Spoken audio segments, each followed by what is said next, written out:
ജനാസയെ അനുഗമിക്കുന്നത് ഏറ്റവും പുണ്യമാണ്.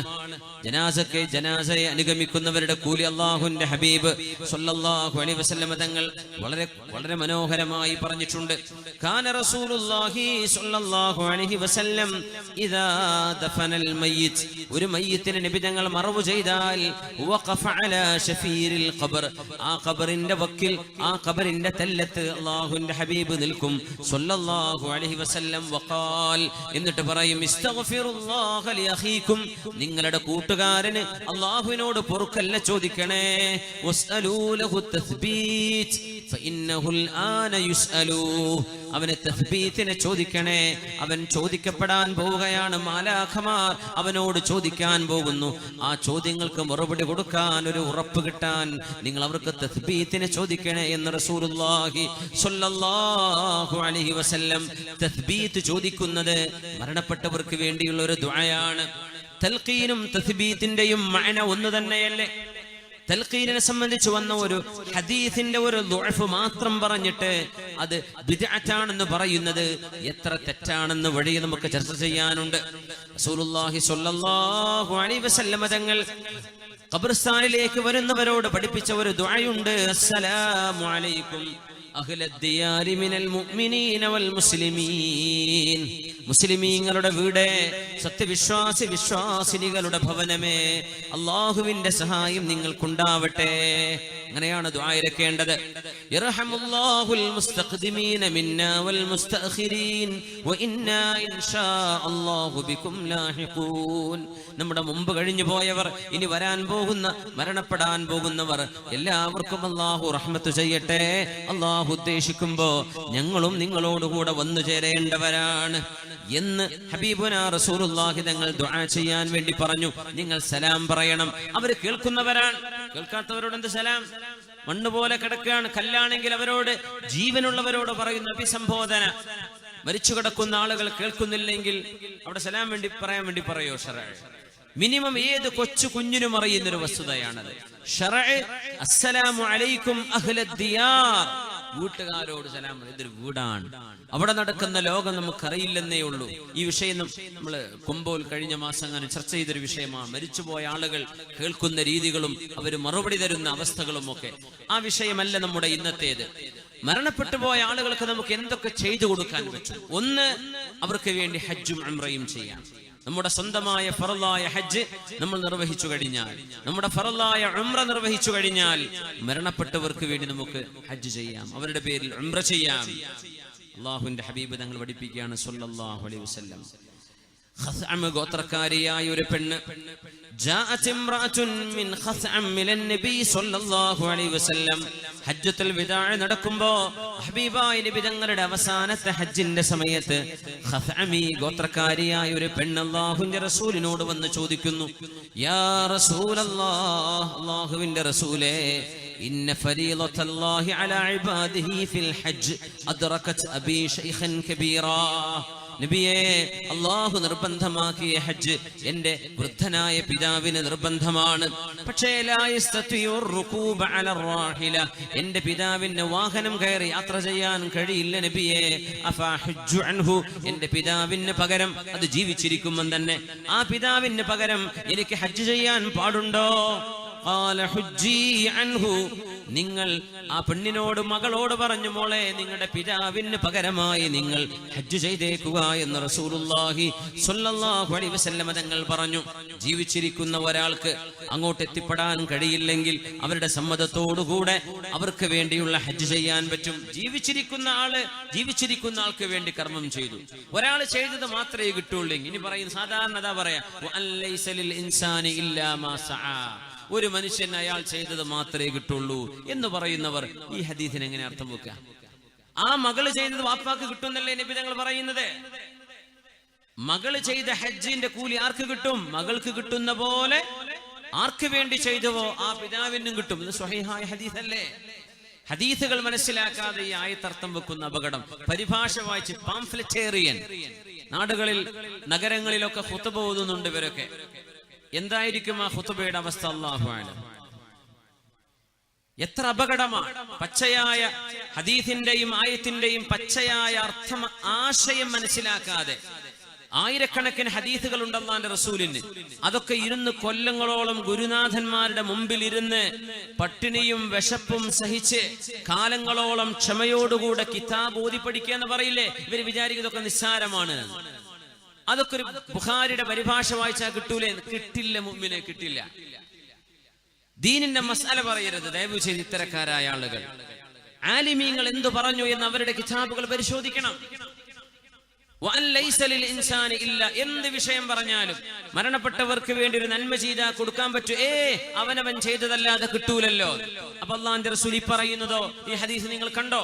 ഇമാം ബൈഹഖി റഹ്മത്തുള്ളാഹി അലൈഹി അവരുടെ സുനനിൽ കൊണ്ടുവന്നത്, ഇമാം അബൂ ദാവൂദ് ത്വയാലിസി അവരുടെ മുസ്നദിൽ, ഇമാം ദാരിമി അവരുടെ സുനനിൽ, ഇമാം മുസ്നദിൽ അഹ്മദ് എന്നവരുടെ മുസ്നദിൽ, അത് മാത്രമല്ല സ്വഹീഹൈൻ ഇമാം ബുഖാരി മുസ്ലിമും അടക്കം കൊണ്ടുവന്ന ഹദീസാണിത്. അല്ലാഹുവിന്റെ ഹബീബിന്റെ മുമ്പിൽ മറ്റൊരാൾ വരുന്നു. അന്ന റജുലൻ, അല്ലാഹുവിന്റെ റസൂലിന്റെ അടുത്ത് ഒരാൾ വന്ന് ഹബീബിനോട് പറയുന്നു, യാ റസൂലല്ലാഹ്, അല്ലാഹുവിന്റെ റസൂലേ, ഇന്ന ഉഖ്തി നദറത് അൻ തഹജ്ജ, എന്റെ പെങ്ങൾ ഹജ്ജ് ചെയ്യാൻ നേർച്ചയാക്കിയിരുന്നു നബിയേ, വ ഇന്നഹാ മാതത് ഖബ്ല അൻ തഹജ്ജ നബിയേ അഫഹജ്ജു അൻഹാ, എന്റെ പെങ്ങൾക്ക് പകരമായി എനിക്ക് ആ ഹജ്ജ് ചെയ്യാൻ പറ്റുമോ? പെങ്ങള് ഹജ്ജ് ചെയ്യാൻ നേർച്ചയാക്കിയിരുന്നു, പെങ്ങള് മരിച്ചുപോയി, ആ പെങ്ങൾക്ക് പകരം എനിക്ക് ഹജ്ജ് ചെയ്യാൻ പറ്റുമോ?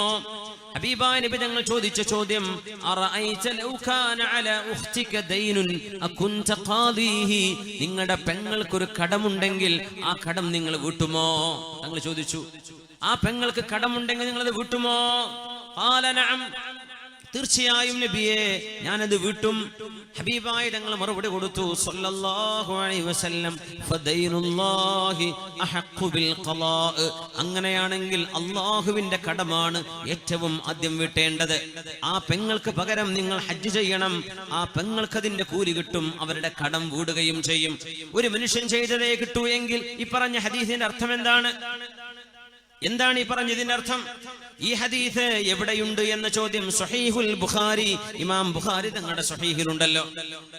അതിനപ്പുറം പറയണ്ടല്ലോ. ഇമാം മുസ്നദ്, ഇമാം അഹ്മദ് എന്നവരുടെ മുസ്നദിലുണ്ട്, തബറാനിയുടെ മുഅ്ജമുൽ കബീറിലുണ്ട്, ഇമാം ബൈഹഖിയുടെ സുനനുൽ കുബ്രയിലുണ്ട്, ഇമാം ദാരിമിയുടെ സുനനിലുണ്ട്, അബൂ ദാവൂദ് ത്വയാലിസിയുടെ മുസ്നദിലുണ്ട്, ഇമാമുൽ മുൻതഖ ഇബ്നുൽ ജാറൂദ് ഇമാം ഇബ്നുൽ ജാറൂദ് തങ്ങൾ ഇവരൊക്കെ ഉദ്ധരിച്ച ഹദീസ്, സ്വഹീഹായ ഹദീസ്. ബുഖാരി ഇമാം ഉണ്ടെന്ന് പറഞ്ഞാൽ മതിയല്ലോ, ധാരാളം. അള്ളാഹുവിന്റെ കടം അതാണ് ഏറ്റവും വലുത്. സാമ്പത്തിക കടം നിങ്ങൾ വീട്ടിലെ മരിച്ചുപോയ മയ്യത്തിന് പകരം, അതുപോലെ അള്ളാഹുവിന്റെ കടങ്ങളും നിങ്ങൾ വീട്ടേണ്ടവരാണ്. ഇങ്ങനെയൊക്കെയുള്ള ഹദീസിന്റെ വെളിച്ചത്തിലാണ് ഒരു മനുഷ്യൻ അയാൾ ചെയ്തതല്ലാതെ കിട്ടില്ല എന്ന് പറയുന്ന ഹദീസുകളൊക്കെ ഈ ഹദീസുകൾ കൂടി മനസ്സിലാക്കിയിട്ടേ വ്യാഖ്യാനിക്കാൻ പാടുള്ളൂ.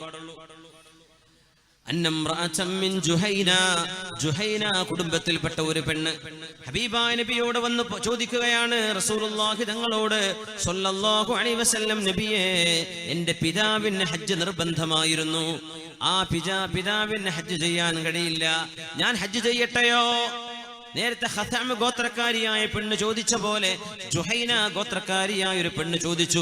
സ്വഹീഹായ ഹദീസാണല്ലോ ഇത്.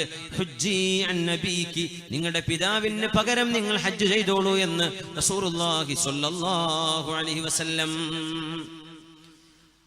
അല്ലാഹുവിന്റെ റസൂൽ സ്വല്ലല്ലാഹു അലൈഹി വസല്ലം പഠിപ്പിക്കുകയാണ്, മുഅ്മിനീങ്ങൾ പരസ്പരം ഉപകാരം ചെയ്യണം.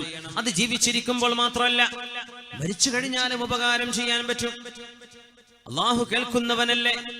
അല്ലാഹു തആല മുഅ്മിനീങ്ങൾക്ക് ചെയ്യുന്ന ഉപകാരങ്ങളെ അല്ലാഹു എങ്ങനെയാണ് തട്ടിക്കളയുന്നത്? എങ്ങനെയാണ് അല്ലാഹു സ്വീകരിക്കാതിരിക്കുക? ഒരു മനുഷ്യന്റെ കടം, ആ മനുഷ്യന്റെ കടം മറ്റൊരാൾ വീട്ടിയാൽ കടം വീടുമല്ലോ. ഇത് ആർക്കും അറിയുന്നൊരു ഹദീസാണ്. ഹബീബായ നബി തങ്ങളുടെ കാലത്ത് ഒരു മനുഷ്യൻ മരിക്കുകയും ആ മനുഷ്യനെ ജനാസ നിസ്കരിക്കാൻ വേണ്ടി തയ്യാറെടുപ്പുകൾ ചെയ്ത് കുളിപ്പിച്ച് കഫൻ ചെയ്ത് ഹാനൂത്ത് പുരട്ടി കൊണ്ടുവന്ന് കിടത്തിയപ്പോ അല്ലാഹുവിന്റെ ഹബീബ് സ്വല്ലല്ലാഹു അലൈഹി വസല്ലം നിസ്കരിക്കാൻ വേണ്ടി വന്നു. മുത്തനബി തങ്ങൾ അടുത്തേക്ക് എത്തിയിട്ട് സ്വഹാബികളോട് ചോദിച്ചു, ഇയാൾക്ക് എന്തെങ്കിലും കടമുണ്ടോ? അവർ പറഞ്ഞു, ഉണ്ട് നബിയെ, 2 ദീനാർ 2 സ്വർണ്ണ നാണയം ഒരാളോട് കടം വാങ്ങിയിട്ടുണ്ട്, ആ കടം തിരിച്ചു കൊടുത്തിട്ടില്ല. അല്ലാഹുവിന്റെ ഹബീബ് പറഞ്ഞു സ്വല്ലല്ലാഹു അലൈഹി വസല്ലം, എന്തെങ്കിലും കടം വീടാനുള്ള സമ്പത്ത് ബാക്കി വെച്ചിട്ടുണ്ടോ? ഇല്ല നബിയെ, 5 പൈസ ഇല്ലാത്ത ആളാണ്. അല്ലാഹുവിന്റെ ഹബീബായ തങ്ങൾ നിസ്കരിക്കാതെ മാറി നിന്നു. സല്ലു അലാ സാഹിബിക്കും, നിങ്ങൾ നിസ്കരിച്ചോളൂ, ഞാൻ നിസ്കരിക്കില്ല എന്ന് പറഞ്ഞു. അപ്പോഴാണ് അബൂ ഖതാദ റളിയല്ലാഹു അൻഹു മഹാനവറുകൾ മുത്തുനബിയോട് പറഞ്ഞു, യാ റസൂലല്ലാഹ് നബിയേ, ഹുമാ അലയ്യ ഫസല്ലി അലൈഹി, ആ 2 ദീനാർ ഞാൻ വിട്ടാം നബിയേ, അങ്ങ് ആ മനുഷ്യന് വേണ്ടി നിസ്കരിക്കാതിരിക്കരുതേ, അങ്ങ് നിസ്കരിക്കൂ നബിയേ, ആ 2 ദീനാർ ഞാൻ വീട്ടിക്കൊള്ളാം. ആ ഏറ്റെടുക്കൽ നടന്നപ്പോ മുത്തുനബി തങ്ങൾ ആ മയ്യത്തിന് വേണ്ടി നിസ്കരിച്ചു സ്വല്ലല്ലാഹു അലൈഹി വസല്ലം. ജാബിർ റളിയല്ലാഹു അൻഹു ഹബീബിൽ നിന്ന് ഉദ്ധരിക്കുന്ന ഹദീസാണിത്. ഹദീസ് ഇമാം ബൈഹഖിയുടെ സുനനിൽ കുബ്രയിലുണ്ട്, ഇമാം ഹാക്കിം എന്നിവരുടെ മുസ്തദറക്കിലുണ്ട്, അബൂ ദാവൂദ്, നസായി പോലെയുള്ള സുനന്റെ ഇമാമിങ്ങളുടെ സുനൻ കിതാബുകളിലുണ്ട്. വളരെ പ്രസിദ്ധമായ ഹദീസാണിത്. മറ്റൊരാള് വീട്ടിയാൽ ആ മനുഷ്യന്റെ കടം വീടുന്നു. മുത്തുനബി തങ്ങൾ കണ്ടപ്പോ ചോദിച്ചു, അബൂ ഖതാദ, ആ 2 ദീനാറിന്റെ വിഷയം എന്തായി, നിങ്ങൾ വീട്ടിയോ എന്ന് ചോദിച്ചു. മഹാനായ അബൂ ഖതാദ റളിയല്ലാഹു തആല അൻഹു പറഞ്ഞു, നബിയേ, ഇല്ല, വീട്ടിയിട്ടില്ല, ഞാനത് വിട്ടാൻ പോവുകയാണ്. 2ാമത്തെ ദിവസം ചോദിച്ചു അബൂ ഖതാദ തങ്ങളോട്. മഹാനവറുകൾ പറഞ്ഞു, ഇല്ല നബിയേ, മരിച്ചിട്ടില്ലേ ഉള്ളൂ, 2 ദിവസമല്ലേ ആയുള്ളൂ. 3ാമതും ഹബീബായ നബി തങ്ങൾ ചോദിച്ചപ്പോൾ അബൂ ഖതാദ റളിയല്ലാഹു തആല അൻഹു മഹാനവറുകൾ ഹബീബായ നബിയെ കാണുമ്പോൾ ഇത് ചോദിക്കുമെന്ന് ഉറപ്പാണ്. മുത്തുനബി തങ്ങൾ വീണ്ടും കണ്ടപ്പോൾ ചോദിച്ചു, അബൂ ഖതാദ, ആ കടം വീടിയോ? ഖുൽതു നഅം, ഞാൻ പറഞ്ഞു നബിയെ, ഞാൻ കടം വീട്ടിയിട്ടുണ്ട്. അൽ ആന ബറദത് ജിൽദുഹു, ഇപ്പോഴാണ് ആ മയ്യത്തിന്റെ തൊലിക്ക് തണുപ്പ് കിട്ടിയത്. അബൂ ഖതാദ, നിങ്ങൾ കടം വീടുന്നവരെ അദ്ദേഹം ഹിസാബിന്റെ ചൂടിലായിരുന്നു, ഇപ്പോഴാണെന്ന് തണുത്തത്. കടം വീടിയപ്പോ കടം ബാക്കി വെച്ച് മരിക്കുന്ന മയ്യത്തുകള് മക്കൾ ഓർക്കണം, വാപ്പാക്ക് കടമുണ്ട് എന്ന് പറഞ്ഞ ആരെങ്കിലും എന്ന് പറയുമ്പോ വാപ്പയുടെ കടം വാപ്പയാവട്ടെ, ഞങ്ങൾ മക്കളെന്തറിഞ്ഞു, വാപ്പ ഞങ്ങളോട് പറഞ്ഞില്ലല്ലോ, ഇതൊന്നും പറയാൻ പാടില്ല. നിങ്ങളുടെ വാപ്പയാണെങ്കിൽ ആ വാപ്പയുടെ കടം വീട്ടൽ മക്കൾക്ക് നിർബന്ധമാണ്. വാപ്പയുടെ കടം വീടി എന്തെങ്കിലും മിച്ചമുണ്ടെങ്കിൽ മാത്രമേ അനന്തരം എടുക്കാൻ തന്നെ പാടുള്ളൂ. സമ്പത്ത് മുഴുവൻ വീട്ടിയാലും അനന്തരം വീടിൽ ആ വാപ്പയുടെ കടം വീടില്ലെങ്കിൽ 5 പൈസ പോലും അനന്തരം എടുക്കാതെ വാപ്പയുടെ കടം വീട്ടാൻ ബാധ്യസ്ഥരാണ്. അനന്തരം എടുക്കാൻ അവകാശമുള്ള മുഴുവൻ ആളുകളും. അവർ സമ്പത്തെടുക്കരുത്, കടമാണ് വീട്ടേണ്ടത്. ചിലര് പറയും, ഞങ്ങൾക്കറിയില്ല. മയ്യത്ത് നിസ്കരിക്കുമ്പോൾ വിളിച്ചു പറയും, മയ്യത്തിന് വേണ്ടി ആർക്കെങ്കിലും കടണ്ടോ? മൂത്ത ജ്യേഷ്ഠനെ പോയി കാണണം, മൂത്ത മോനെ പോയി കാണണം, ഇന്ന അനുജനെ പോയി കാണണം, ഇളാപ്പയെ കാണണം. നിസ്കാരം കഴിഞ്ഞെന്നാൽ അത് നമുക്കറിയില്ല. അങ്ങനെയാണോ പറയേണ്ടത്? ഒരു മയ്യത്തിന്റെ ഉത്തരവാദപ്പെട്ട ആളുകള് ആ മയ്യത്തിന്റെ കടം വീട്ടിയില്ലെങ്കിൽ ആ മയ്യത്ത് അദാബിലാണ്. മുത്തുനബി തങ്ങൾ അബൂ ഖതാദ തങ്ങളോട് 2ാമത്തെ ദിവസം ചോദിച്ചു വീണ്ടും, അബൂ ഖതാദ, കടം വീട്ടിയോ? വീട്ടി നബിയെ. അൽ ആന ബറദത് ജിൽദുഹു, ഇപ്പോഴാണ് അദ്ദേഹത്തിന്റെ തൊലിക്കൊരു തണുപ്പ് കിട്ടിയത് കടം വീടിയപ്പോ. കാന ഫീ ഹറാറത്തിൽ ഹിസാബ്, അർത്ഥം അതാണ്, ഹിസാബിന്റെ വിചാരണയുടെ ചൂടിലായിരുന്നു. ഈ ഹദീസ് നൽകുന്ന ആശയം എന്താണ്? ഇതിന്റെ ആശയം? നമ്മൾ ചെയ്തത് മാത്രമേ കിട്ടൂ എങ്കിൽ ആ മനുഷ്യന് പകരം അബൂ ഖതാദ റളിയല്ലാഹു അൻഹു അയാളുടെ കുടുംബക്കാരനല്ല, പെങ്ങളെ കെട്ടിയ അളിയനല്ല, എളാപ്പയുടെ മൂത്താപ്പയുടെ ഒരു ബന്ധവും കുടുംബ ബന്ധമായിട്ടില്ല, വിവാഹ ബന്ധവുമായിട്ടില്ല. മരിച്ച മയ്യത്ത് ആ മയ്യത്തുമായി ഒരു കുടുംബ ബന്ധവുമില്ലാത്ത ഈമാനിന്റെ ബന്ധമുണ്ടായതിന്റെ പേരിൽ, ഈമാനികമായ ബന്ധം ഒരു മുഅ്മിനായ മനുഷ്യന് കിട്ടേണ്ട ഏറ്റവും വലിയ ബന്ധമാണല്ലോ, അതിന്റെ പേരിൽ ചെയ്ത കടം വീട്ടിയത് ആ മനുഷ്യന് ഉപകാരപ്പെട്ടു എങ്കിൽ അല്ലാഹുമായുള്ള കടബാധ്യതകളും മുഅ്മിനീങ്ങൾ അവർക്ക് പകരം ചെയ്താൽ അത് വീടും എന്ന് ഹബീബുനാ റസൂലുള്ളാഹി സ്വല്ലല്ലാഹു അലൈഹി വസല്ലം തങ്ങളുടെ ഈ ഹദീസുകളിൽ നിന്ന് മനസ്സിലാക്കാൻ കഴിയും. സ്വല്ലല്ലാഹു അലൈഹി വസല്ലം മുത്തുനബി തങ്ങൾക്ക് അങ്ങനെ ഒരു ശീലമുണ്ടായിരുന്നു. കടം ബാക്കി വെച്ച് മരിച്ചുപോയവർക്ക് മുത്തുനബി തങ്ങൾ നിസ്കരിക്കാറില്ല. ഏത് കാലം വരെ? അല്ലാഹുവിന്റെ റസൂലിന് അല്ലാഹു സമ്പത്ത് കൊടുക്കുന്നവരെ. യുദ്ധങ്ങൾ ഉണ്ടാവുകയും യുദ്ധമുതലുകൾ ഉണ്ടാവുകയും ചെയ്ത് ഇസ്ലാമിന്റെ ഖജനാവിലേക്ക് സമ്പത്ത് വന്നപ്പോ നബി തങ്ങൾ അത് നിർത്തി. അല്ലാഹുവിന്റെ റസൂൽ ആര് മരിച്ചാലും പിന്നെ നിസ്കരിക്കും. അവരുടെ കടം ഹബീബ് വീട്ടുകയാണ് ഉണ്ടായിരുന്നത്. അത് റസൂലുള്ളാഹിന്റെ ഒരു കരുണയാണ്. ഹബീബായ റസൂലുള്ളാഹി സ്വല്ലല്ലാഹു അലൈഹി വസല്ലം സാധാരണ ചോദിക്കും, ഹൽ അലൈഹി ദൈനുൻ, കടമുണ്ടോ? കടം വീടിയില്ലെങ്കിൽ നബി നിസ്കരിക്കൂല. അങ്ങനെ അല്ലാഹുവിന്റെ ഹബീബിൻ അല്ലാഹു സമ്പത്തിന്റെ വഴികൾ അല്ലാഹു തുറന്നു കൊടുത്തപ്പോ ഹബീബായ തങ്ങൾ പറഞ്ഞു, അന ഔലാ ബികുല്ലി മുഅ്മിൻ, എല്ലാ മുഅ്മിനിനോടും ഞാൻ ഏറ്റവും ബന്ധപ്പെട്ടവനാണ്. മൻ തറക മാലൻ ഫലിവറസതിഹി, ആരെങ്കിലും സമ്പത്ത് ബാക്കി വെച്ചാൽ അത് അവരുടെ അനന്തരാവകാശികൾ എടുത്തോട്ടെ. വമൻ തറക ദൈനൻ വളയാഅൻ ഫഇലയ്യ വഅലയ്യ, ആരെങ്കിലും കടം ബാക്കി വെച്ചാൽ, ആർക്കെങ്കിലും നഷ്ടമുണ്ടായിട്ടുണ്ടെങ്കിൽ അത് ഞാനാണ്, എന്റേതാണ്, ഞാൻ വീട്ടിക്കൊള്ളാം എന്ന് നബി തങ്ങൾ പിന്നീട് പറഞ്ഞിട്ടുണ്ട് സല്ലല്ലാഹു അലൈഹി വസല്ലം. പക്ഷെ ആദ്യകാലങ്ങൾ തങ്ങൾ അങ്ങനെ പറഞ്ഞില്ല. കടമുണ്ടെങ്കിൽ അത് വീടാൻ നബി തങ്ങൾ കാത്തിരിക്കും, എന്നിട്ടേ നിസ്കരിക്കൂ മയ്യത്തിന്. പിന്നെ നബി തങ്ങൾക്ക് അല്ലാഹു സമ്പത്ത് കൊടുത്ത തങ്ങൾ പറഞ്ഞു, ഏതൊരു മുഅ്മിനോടും ഞാൻ ബന്ധപ്പെട്ടിരിക്കുന്നു. ആര് മരിച്ചാലും സമ്പത്തുണ്ടോ മക്കളെടുത്തോട്ടെ, സമ്പത്തില്ലേ കടമുണ്ടോ, കടം ഞാൻ ഏറ്റെടുത്തു എന്ന് ഉമ്മത്തിന് വേണ്ടി ഏറ്റെടുത്ത റഹ്മത്തുൽ ലിൽ ആലമീനാണ് റസൂലുള്ളാഹി സ്വല്ലല്ലാഹു അലൈഹി വസല്ലം. ഈ ഹദീസ് ഇമാം ബുഖാരിയും മുസ്ലിമും കൊണ്ടുവന്നിട്ടുണ്ട്.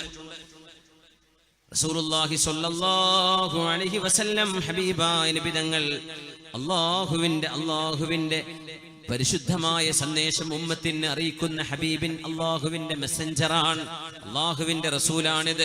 അല്ലാഹുവിന്റെ ആകാശലോകങ്ങൾക്കപ്പുറത്തെ അല്ലാഹുവിന്റെ മലഉൽ അലായുടെ വിവരങ്ങൾ ഹദീസിലൂടെയും വിശുദ്ധ വചനങ്ങളിലൂടെയും നമുക്ക് എത്തിച്ചു തന്നത് സ്വല്ലല്ലാഹു അലൈഹി വസല്ലം അല്ലാഹുവിന്റെ റസൂലാണ്.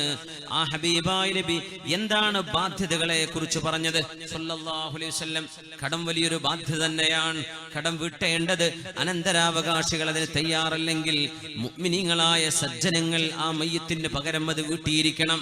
തങ്ങൾ പറയുമായിരുന്നു, ഒരു മനുഷ്യൻ വന്ന് ചോദിച്ചു നബിയോട്, നബിയേ, എന്റെ സമ്പത്ത് കൊണ്ടും ശരീരം കൊണ്ടും ഞാൻ അല്ലാഹുവിന് വേണ്ടി ത്യാഗം ചെയ്യുകയും മരണപ്പെടുകയും ചെയ്ത് ഞാൻ മരണപ്പെട്ടു പോയാൽ അല്ലാഹുവിന്റെ റസൂലേ, എനിക്ക് സ്വർഗമുണ്ടോ? റസൂലുള്ളാഹി സ്വല്ലല്ലാഹു അലൈഹി വസല്ലം പറഞ്ഞു, ഉണ്ട്. രണ്ടാമത് ചോദിച്ചു, നബിയേ, ഞാൻ അല്ലാഹുവിന്റെ പ്രീതി കാംക്ഷിച്ചുകൊണ്ട് മരിച്ചാൽ എനിക്ക് സ്വർഗമുണ്ടോ? ഉണ്ടെന്ന് പറഞ്ഞു.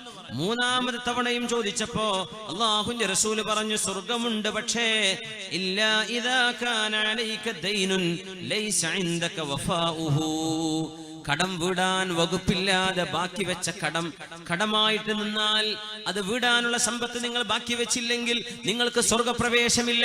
ഷഹീദായ മനുഷ്യന് പോലും സ്വർഗത്തിൽ കടക്കണമെങ്കിൽ കടം വീടണം എന്ന് പറഞ്ഞിട്ടുണ്ട് റസൂലുള്ളാഹി സ്വല്ലല്ലാഹു അലൈഹി വസല്ലം. കടം മനുഷ്യരുമായുള്ള ബന്ധം, ഹക്കടപാടുകൾ അല്ലാഹു തആല വിട്ടുതരില്ല, മനുഷ്യര് പുറത്തു കൊടുക്കുന്നവരെ. എന്നാൽ അല്ലാഹു മനുഷ്യരും തമ്മിലുള്ള നിസ്കാരം, നോമ്പ്, സക്കാത്ത്, ഹജ്ജ്, ഉംറ പോലെയുള്ള വിഷയങ്ങള് അല്ലാഹു തആല വേണമെങ്കിൽ മാപ്പ് ചെയ്തു കൊടുക്കാം. അല്ലാഹു ഗഫൂറാണ്, റഹീമാണ്. കടം മനുഷ്യരുമായുള്ളത് അത് അവര് വീട്ടിയേ പറ്റൂ. ഇതാണ് ശറഇന്റെ നിയമം. അല്ലാഹുവിന്റെ റസൂൽ അങ്ങനെയാണ് പഠിപ്പിച്ചത് സ്വല്ലല്ലാഹു അലൈഹി വസല്ലം. ഹബീബനാ റസൂലുള്ളാഹി തങ്ങൾ മരിച്ച മയ്യിത്തിന് പുണ്യകർമ്മങ്ങൾ ചെയ്യാൻ പറഞ്ഞു. അതിലാദ്യമായി നമ്മൾ പറഞ്ഞത് ഇസ്തിഗ്ഫാർ ചെയ്യുക, ദുആ ചെയ്യുക. രണ്ടാമത്തേത് അവർക്ക് വേണ്ടി ഹജ്ജ് ചെയ്യാം, ഉംറ ചെയ്യാം, അവർക്ക് വേണ്ടി സൽക്കർമ്മങ്ങളൊക്കെ ചെയ്യാം. ആ കൂട്ടത്തിൽ സ്വതക്ക ചെയ്യുന്നത് ഏറ്റവും പുണ്യമാണ്. മരിച്ചവർക്ക് വേണ്ടി സ്വതക്ക നമ്മുടെ വാദുകളിൽ, പ്രഭാഷണങ്ങളിൽ, റൂസ് പരിപാടികളിൽ ഒക്കെ അല്ലാഹുവേ, മരിച്ചുപോയ മാതാപിതാക്കൾക്ക് അവരുടെ പേരിൽ സ്വതക്ക ചെയ്യുന്നു. അവർക്ക് ഗുണം കിട്ടാൻ, അവർക്ക് പ്രതിഫലം കിട്ടാൻ, അവർക്ക് വേണ്ടി ഹദിയ ചെയ്യുന്നു. ആ ഒരു നന്മ ഹബീബായ നബി തങ്ങൾ പ്രോത്സാഹിപ്പിച്ചതാണ്. എവിടെന്ന് ലഭിച്ചു അത്? ഒരാൾ അല്ലാഹുവിന്റെ റസൂലിന്റെ അരികത്തേക്ക് വന്നിട്ട് പറഞ്ഞു, യാ റസൂലല്ലാഹ്, അല്ലാഹുവിന്റെ റസൂലേ, ഇന്ന ഉമ്മി ഇഫ്തലതത് നഫ്സഹാ, എന്റെ ഉമ്മ പെട്ടെന്ന് മരിച്ചുപോയി നബിയേ. ഒരു അസുഖമില്ലായിരുന്നു, ഒരു കുഴപ്പവുമില്ലായിരുന്നു, പെട്ടെന്ന് മരിച്ചുപോയി നബിയേ. എനിക്ക് തോന്നുന്നു നബിയേ, എന്റെ ഉമ്മ ഒരു അസുഖമായി കിടക്കുന്ന കിടപ്പ്